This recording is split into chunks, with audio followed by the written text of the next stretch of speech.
Hey guys, welcome to our YouTube channel Study Regner. Today we'll be discussing about BSc Honors Mathematics Semester 3 Group Theory. Here is the syllabus. अब हम बात कर रहे हैं Lagrange theorem की। ये theorem most important है, आगे हम बहुत जगह इसका यूज करेंगे।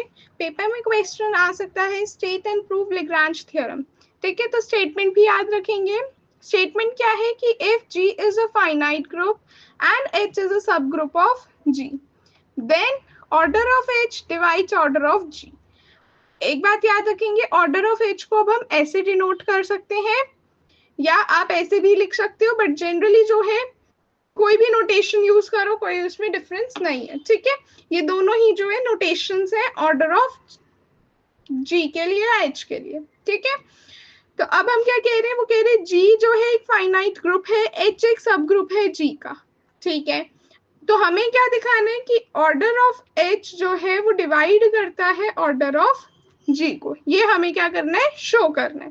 कैसे शो कर रहे हैं, देखो हम मान लेंगे A1H A2H up to ARH, ये क्या डिनोट कर रहे हैं, distinct left cosets of H and G। A जो है G में बिलोंग कर रहा है, अगर A देखो A G में बिलोंग कर रहा है तो A किस में बिलोंग कर रहा है, AIH में भी बिलोंग कर रहा है फॉर ऑल आई।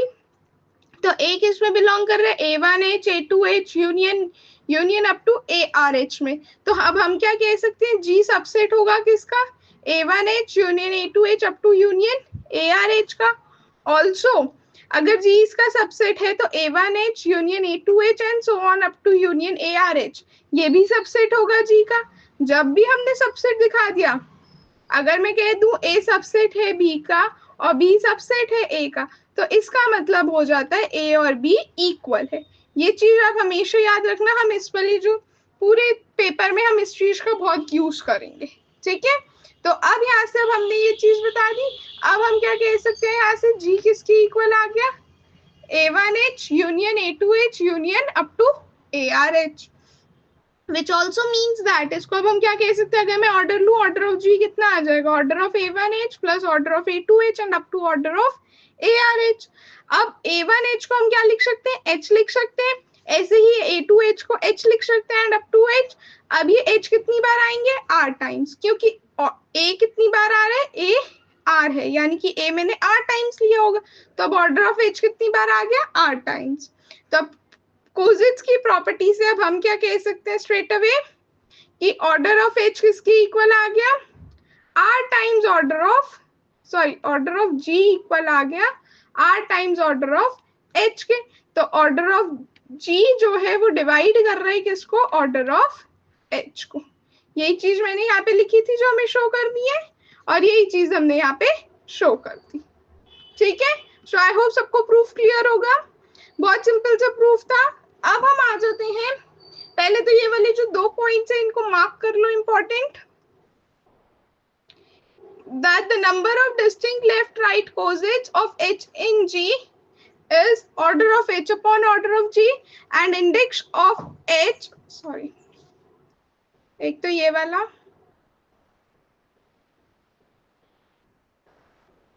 ठीक है, index of H in G is denoted by, कैसे हम इसको डिनोट करते हैं, IGH से, और ये क्या हो जाता है, order of H upon order of G। ये वाला जो है ना, दोनों ही पॉइंट्स मोस्ट इंपॉर्टेंट है, इसको भी हम आगे यूज करेंगे। जहां पे भी हम डायरेक्टली चीजें यूज करने वाले हैं, मैं वो सारी चीजें आपको बता रही हूँ, और कहीं पे भी मैं इनकेस डायरेक्ट यूज करती हूँ तो वो चीज पहले से हम डिफाइन कर चुके होते हैं। ठीक है, तो ये भी आपको पॉइंट समझ में आ गया, ये भी। अब हम आ रहे हैं इस कन्वर्स पे। लेग्रांज थ्योरम का कन्वर्स ट्रू नहीं होता। जैसे हम हर थ्योरम के लिए बोलते हैं कि इसका कन्वर्स ट्रू है या नहीं, वैसे ही लेग्रांज थ्योरम का कन्वर्स ट्रू नहीं होता। थ्योरम की स्टेटमेंट क्या है, ये वाला पार्ट भी इंपॉर्टेंट है जो कन्वर्स वाला है। इसमें वो कह रहे हैं स्टेटमेंट में कि if integer n divides order of G, then there may or may not be the subgroup of order n। कि अगर n जो है डिवाइड कर रहा है, कोई भी अगर मैं एक इंटीजर ले लूं n जो डिवाइड कर रहा है ऑर्डर ऑफ G को, तो वहां पे हो भी सकता है, नहीं भी हो सकता है एक सब ग्रुप किसका, ऑर्डर n का। ठीक है, प्रूफ देख लेते हैं। अब हम यहाँ पे इसको प्रूफ करने के लिए ना एक काउंटर एग्जाम्पल लेंगे, क्योंकि वो बेस्ट एग्जाम्पल है या बेस्ट वे है कि हम इस चीज को प्रूफ कर सकें। ठीक है, तो कैसे प्रूफ कर रहे हैं, हमने यहाँ पे कंसीडर कर लिया ग्रुप A4। A4 क्या होता है, मेरे पास इवन परम्यूटेशन का ग्रुप मैंने मान लिया S4 के अंदर। ठीक है, अब मेरे को पता है कि ऑर्डर ऑफ A4 मेरे पास कैसे आएगा, जो भी मेरे पास वो होते हैं, जैसे हम लिखते हैं ना कि n फैक्टोरियल अपॉन 2, मैंने आपको बताया भी था आपको एक याद हो तो, ऑर्डर ऑफ Sn अपॉन 2 करके जो हम करते थे, या हम बोलो n फैक्टोरियल बाय 2, तो वही चीज हमने यहाँ की है, क्योंकि अब हमें A4 का निकालना है, यानी कि हम जो है S4 की बात कर रहे हैं, तो यानी कि मेरे पास जो है यहाँ पे 4 फैक्टोरियल अपॉन 2 आ जाएगा, यानी कि 24/2, 24/2 इज मेरे पास 12, वही चीज मैंने यहाँ लिखी। यानी कि मैं क्या कह सकती हूँ, इस वाले ग्रुप के पास A4 जो ग्रुप है, इसके पास कितने एलिमेंट्स हो गए, 12 एलिमेंट्स हो गए। ठीक है, अब ये 12 एलिमेंट्स हो गए इसके पास। अब मैं क्या कह रही हूँ कि 12 को डिवाइड करते हैं, तो मुझे सिर्फ इतना दिखाना है कि ऐसा कोई भी सब ग्रुप नहीं है A4 का ऑफ ऑर्डर 6, कि ऐसा कोई भी एक भी, देयर इज नो सब ग्रुप ऑफ A4, कोई भी A4 का सब ग्रुप नहीं है जिसका ऑर्डर क्या है, 6 है। ठीक है, तो अब हमने क्या किया, हमने H दिखाएंगे कि H जो है A4 का सब ग्रुप है of order 6, such that H का ऑर्डर क्या आ गया मेरे पास, 6।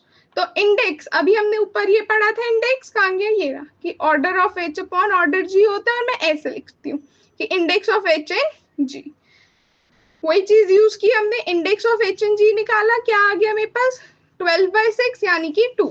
ऑर्डर ऑफ G मेरे पास 12 है, ऑर्डर ऑफ H मेरे पास 6 है, तो यानी कि मेरे पास क्या आ गए, 2 डिस्टिंक्ट लेफ्ट कोजेट्स आ गए H के G में।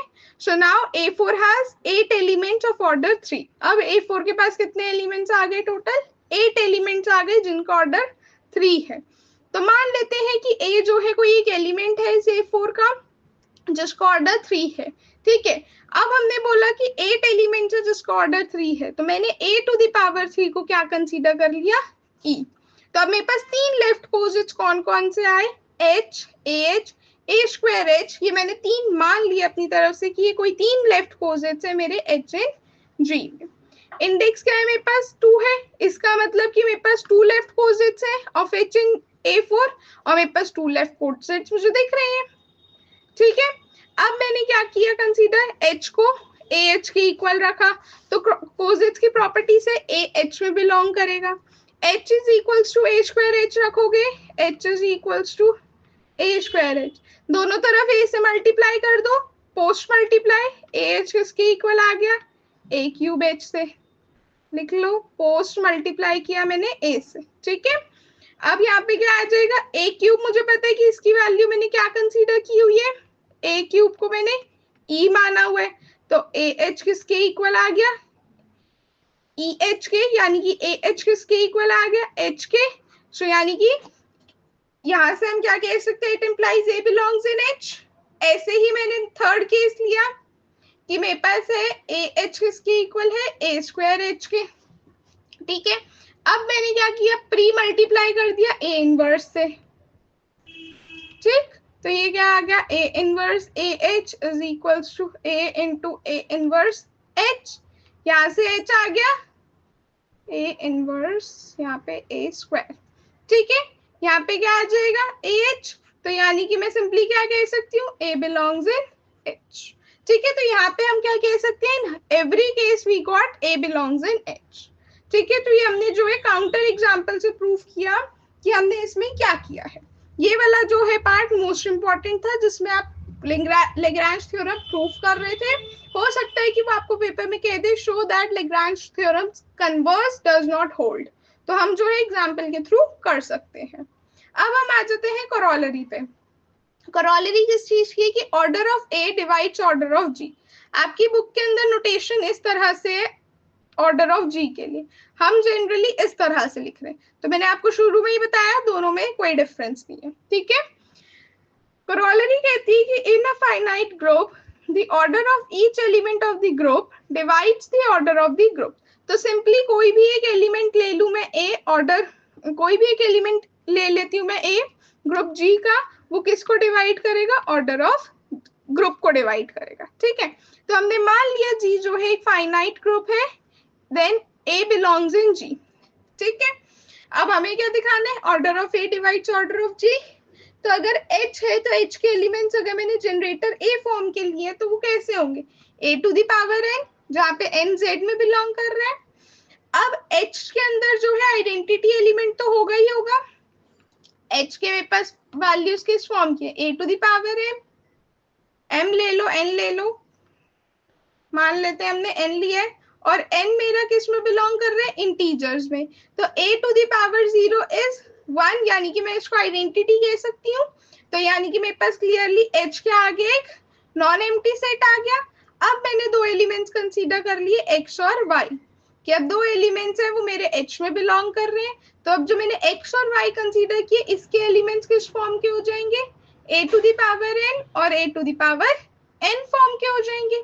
अगेन जहाँ पे m इंटीजर्स है, n भी इंटीजर है।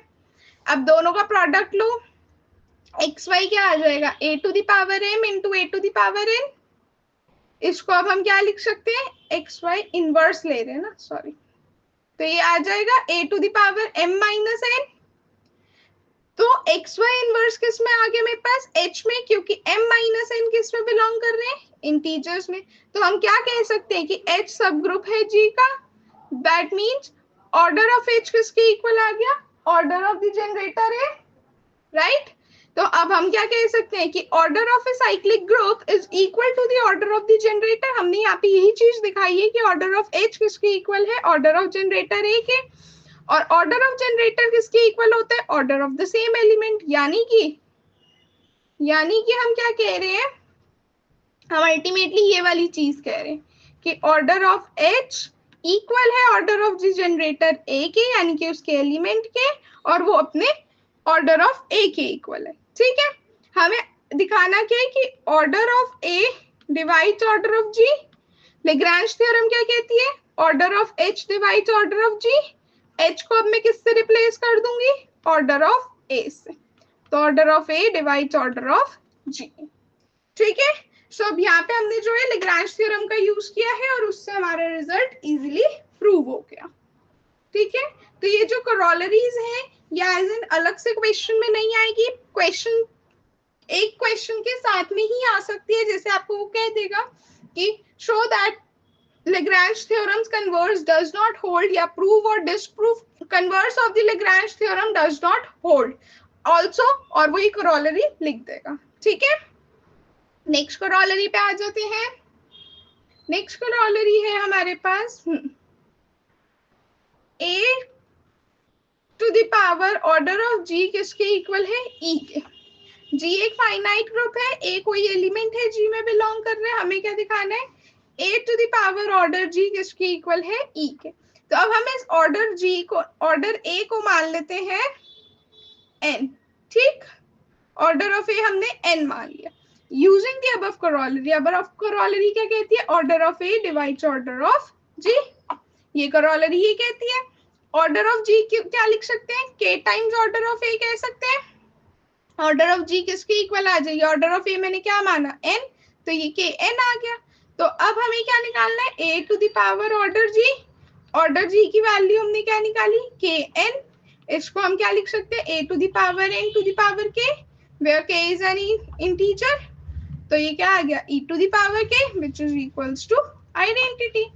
तो ये बहुत सिंपल सी करोलरी थी। ये वाली करोलरी बिल्कुल भी नहीं एक्सपेक्टेड, बट अगर आ जाए तो आप देख लो कितनी सिंपल सी है। अगेन इसमें भी हमने जो है लैग्रैंज थ्योरम यूज किए प्लस अबव वाली करोलरी। सो आई होप आपको आज का लेक्चर पसंद आया होगा। कोई डाउट्स है तो कमेंट सेक्शन में पूछ सकते हैं। नेक्स्ट टॉपिक के लिए बने रहे, तब तक के लिए चैनल को लाइक करें, शेयर करें और सब्सक्राइब करें। Thank you everyone.